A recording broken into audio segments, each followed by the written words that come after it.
Friends, के unique classes में आपका स्वागत है। आज हम कोऑर्डिनेट ज्योमेट्री स्टार्ट किए हैं। ये कोऑर्डिनेट ज्योमेट्री क्या है इसके बारे में समझाएंगे। क्योंकि सबसे पहले कोऑर्डिनेट ज्योमेट्री हमको समझना बहुत ज़रूरी है। क्योंकि ये कंपटीशन में भी ज़रूरी है और एक 10th का टॉपिक भी है। अगर हम 10th वाले टॉपिक अगर समझ लें तो कोऑर्डिनेट ज्योमेट्री से जो क्वेश्चन आते हैं 1-2 नंबर का कंपटीशन में वो भी बन जाएगा। तो आज हम स्टार्ट कर रहे हैं कोऑर्डिनेट ज्योमेट्री। सबसे पहले डिफिनीशन की बात करते हैं। It is a branch of mathematics that use the coordinate system to the study geometrical shape by the blendings algebra and geometry. मतलब नहीं समझ में आया, इसको समझाते हैं। पहले देखिए, ये मैथमेटिक्स का एक ब्रांच है। मैथमेटिक्स का एक ब्रांच है जिसमें कोऑर्डिनेट सिस्टम का मतलब ये वाला, ये सिस्टम की बात कर रहे हैं। ये स्टडी किया जाता है किसी शेप का, जो शेप का यानी ज्योमेट्रिकल शेप की बात करता है। ब्लेडिंग माने मिश्रित करके अलजेब्रा एंड ज्योमेट्री का, यानी अलजेब्रा एंड ज्योमेट्री के मिश्रित करके शेप के द्वारा इसका इस सब्जेक्ट का यूज किया जाता है। जैसे एक एग्जांपल के मतलब समझते हैं कि अगर हमारे स्क्वायर है, ये स्क्वायर है, स्क्वायर में चार गो कॉर्नर होंगे यानी कोना होंगे।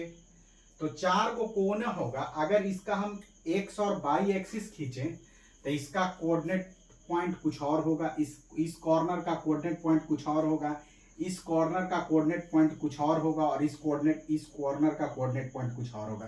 तो यानी इस शेप के ये ज्योमेट्रिकल शेप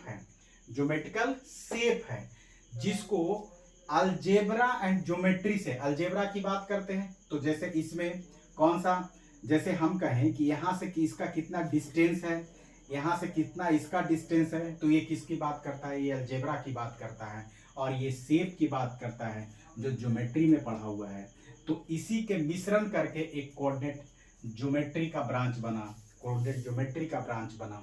अब देखिए, इसमें इस डिफिनीशन से इंपॉर्टेंट है कोऑर्डिनेट ज्योमेट्री समझना। तो सबसे पहले हम कोऑर्डिनेट ज्योमेट्री के बारे में समझते हैं, यानी कोऑर्डिनेट सिस्टम के बारे में समझते हैं। कोऑर्डिनेट सिस्टम क्या चीज है जी? जैसे ये एक कोऑर्डिनेट सिस्टम है, जैसे ये एक कोऑर्डिनेट सिस्टम है, इसको थोड़ा समझते हैं। यानी ये क्या है? इसको एक्स एक्सिस, इसको वाई, इसको एक्स डैश और इसको वाई डैश। मतलब क्या हुआ? इधर पॉजिटिव होगा, ये पॉजिटिव का मतलब इधर अगर काउंट करेंगे तो 1 2 3 4 5 इस टाइप का चलेगा। इधर भी ऊपर भी 1 2 3 4 अप टू बहुत तक जाएगा। यहाँ क्या हो गया? 0 0।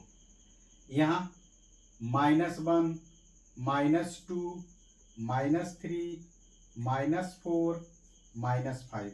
यहाँ -1 -2 -3 -4 -5 इस टाइप का जाएगा। अब देखिए, इधर क्या होता है? पॉजिटिव, इधर क्या होता है? पॉजिटिव, इधर क्या होता है? निगेटिव, इधर क्या होता है? निगेटिव। मतलब ये अगर कोई भी, इसको फर्स्ट क्वाड्रेंट बोलते हैं, इसको सेकेंड क्वाड्रेंट बोलते हैं, इसको थर्ड क्वाड्रेंट बोलते हैं और इसको फोर्थ क्वाड्रेंट बोलते हैं। सिंपल। देखिए, फर्स्ट क्वाड्रेंट में अगर कोई भी मान रहेगा तो दोनों पॉजिटिव लाइट होगा। क्यों? अभी जस्ट समझाते हैं क्यों। इधर क्या होगा? सबसे पहले इधर एक्स एक्सिस निगेटिव होगा और दूसरा पॉजिटिव होगा। अभी भी समझाते हैं। इसको निगेटिव और निगेटिव, दोनों निगेटिव, और एक क्या हो जाएगा? पॉजिटिव और दूसरा क्या हो जाएगा? निगेटिव। क्यों? अभी सर जस्ट देखिए ऐसा क्यों होता है। देखिए, अगर कोई भी बात करें तो इधर से इधर जाएगा, यानी राइट की तरफ जाएगा तो क्या हो जाएगा? पॉजिटिव की बात करेगा। ऊपर की तरफ जाएगा तो पॉजिटिव। तो ये शेप कौन सा बनाया? ये वाला शेप बनाया, ये शेप। यानी फर्स्ट क्वाड्रेंट में पॉजिटिव होता है। कभी भी याद रखिएगा कि कभी भी अगर ए और बी लिखा हुआ है तो पहला एक्स होता है और दूसरा वाई होता है, हमेशा इसको याद रखिए। ये हमेशा कोऑर्डिनेट ज्योमेट्री का सबसे इंपॉर्टेंट है। पहला हमेशा एक्स होता है और दूसरा हमेशा वाई होता है। जैसे हम कह दिए एग्जांपल में 2 और 3, तो मतलब क्या होगा, एक्स का मान 2 हुआ और वाई का मान 3 हुआ। ये हमेशा याद रखिएगा, हमेशा। यानी x का मान 2 हुआ और y का मान 3 हुआ, सिंपल। तो देखिए इधर x है तो इधर y है, तो मतलब पहला वाला x पॉजिटिव होगा, दूसरा वाला x y पॉजिटिव होगा। क्यों? क्योंकि ये इस टाइप का फर्स्ट क्वाड्रेंट में पड़ता है। सेकेंड क्वाड्रेंट में पहला वाला x होगा तो पहला वाला x क्या है, निगेटिव है, और y क्या है, पॉजिटिव है, यानी निगेटिव और प्लस इन पॉजिटिव, यानी सेकेंड क्वाड्रेंट की बात करता है। थर्ड क्वाड्रेंट में पहला वाला x तो निगेटिव, दूसरा वाला y भी निगेटिव, तो दोनों निगेटिव। और फोर्थ क्वाड्रेंट में बात करेगा तो पहला वाला पॉजिटिव यानी x पॉजिटिव है और y क्या है, निगेटिव है। इसको समझना बहुत जरूरी है। इसको फर्स्ट क्वाड्रेंट बोलते हैं, इसको सेकेंड क्वाड्रेंट बोलते हैं, इसको थर्ड क्वाड्रेंट बोलते हैं, इसको फोर्थ क्वाड्रेंट बोलते हैं। फर्स्ट क्वाड्रेंट मतलब दोनों पॉजिटिव, सेकेंड क्वाड्रेंट मतलब एगो पॉजिटिव एगो निगेटिव, यानी x निगेटिव और y पॉजिटिव। थर्ड क्वाड्रेंट में दोनों निगेटिव यानी x और y दोनों निगेटिव, और फोर्थ क्वाड्रेंट में x पॉजिटिव और y निगेटिव। ये एकदम इंपॉर्टेंस है, इसको थोड़ा याद रखिएगा, ठीक है। उसके बाद इसको एरेज करते हैं।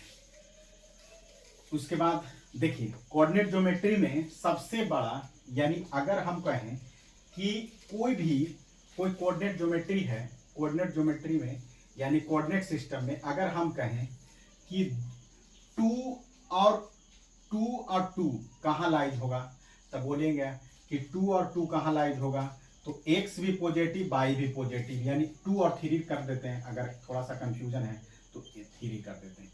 2 और 3 आपको लाइज करने की बात करेगा, -2 और 3 लाइज करने की बात करेगा, -2 और -3 लाइज करेंगे, 2 और -3 बहुत इंपॉर्टेंट है। देखिए हम क्या बोले थे, ये x है, ये y है, ये x डैश और y डैश, यानी y और ये x। देखिए इधर पॉजिटिव का मतलब हुआ कि अगर हम कहें कि इधर x पहला x है बराबर 2, तो x बराबर 2 जाएंगे।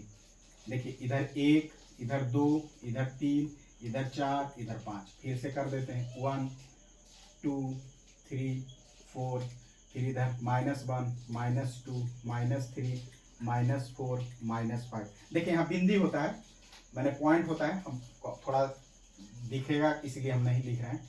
-2 -3 -4 -5, यहाँ एक्चुअली में डॉट होता है, लेकिन हम लाइन खींचे हैं इसलिए क्योंकि समझ में दिखना चाहिए। देखिए कह रहा है x बराबर 2 और 3, तो एक पहला x होता है और दूसरा y होता है, तो पहले x ये 0 0 है, यानी x 2 पर जाएंगे और फिर y 3 पर जाएंगे, दोनों को 90 90 मिलाएंगे, जिस पॉइंट पर मिलेगा उसको क्या कहेंगे, ये इस पॉइंट को क्या बोलेंगे, 2 और 3 बोलेंगे। दूसरा, ये पहला पॉइंट हो गया। दूसरा पॉइंट की बात करेंगे -2 और 3, तो -2 यहाँ जाएंगे, पहले x एक्सिस वाला बात करेंगे तो -2 है यानी यहाँ, और y बराबर 3 तो यहाँ, यानी मतलब ये दोनों को 90 90 पर मिलाएंगे, मतलब ये आया यानी -2 और 3। थर्ड की बात करेगा तो -2 और -3, तो -2 और -3, फिर यहाँ बहुत इंपॉर्टेंट ये -2 और -3, फिर 2 और -3, तो 2 x बराबर 2 और y बराबर -3, तो मतलब यहाँ यानी 2 और -3। देखिए ये पहला 2 और 3, क्यों, क्योंकि 2 इधर जाएंगे 3 इधर जाएंगे, दोनों को परपेंडिकुलर मिलाएंगे तो इस पॉइंट पर मिलेगा 2 और 3। फिर -2 और -3, तो x का बराबर -2 पहले जाएंगे और y बराबर 3, दोनों को परपेंडिकुलर मिलाएंगे, यहाँ आएगा। -2 और -3, तो ये -2 और -3 परपेंडिकुलर मिलाएंगे तो यहाँ आएगा, 2 और -3 तो यहाँ आएगा। मतलब ये सभी पॉइंट को हम कोऑर्डिनेट सिस्टम पर कैसे रिप्रेजेंट करेंगे, यानी किस पॉइंट कहाँ होगा, इसके बारे में हमने बताया। एक अगर आप चाह सकते हैं तो एक आप एग्जाम्पल लेके भी देख सकते हैं। जैसे हम कहें, चलिए इसको आप फिर दूसरा एग्जाम्पल ले लेते हैं, अगर नहीं समझ में आया तो दूसरा ओबियसली समझ में आ जाएगा। अगर हम कहें कि 3 और 4 और -2 और 3, ये वाली बात करें तो देखिए 3 x बराबर 3, क्यों? क्योंकि पहला x होता है और दूसरा y होता है, तो x बराबर 3 यहाँ आया, और y बराबर 4 तो यानी यहाँ, तो दोनों को परपेंडिकुलर मिलाएंगे, इसके सामने ये यानी ये जो पॉइंट आया वो क्या हो गया, 3 और 4। क्यों? क्योंकि यहाँ x बराबर 3 और y बराबर 4 यहाँ। अब देखिए x बराबर -2 और 3, तो -2 और 3 यानी ये पॉइंट यहाँ, यानी यहाँ। क्यों? क्योंकि x बराबर हाँ ठीक है, x बराबर तो -2 और 3, ठीक है, ये वाला पॉइंट।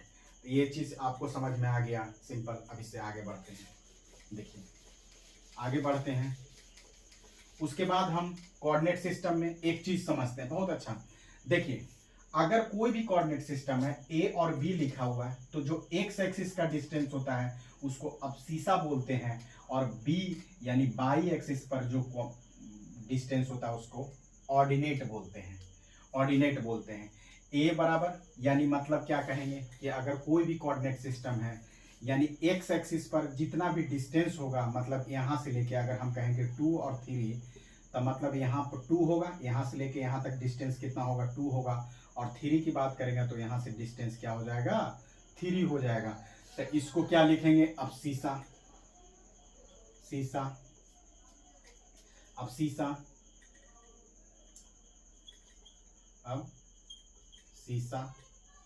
और इसको क्या लिखेंगे, ऑर्डिनेट, यानी ये वाला पॉइंट को, ये वाला, ये डिस्टेंस को क्या लिख, ये जो डिस्टेंस है उसको क्या लिखेंगे, ऑर्डिनेट लिखेंगे, यानी ऑर्डिनेट।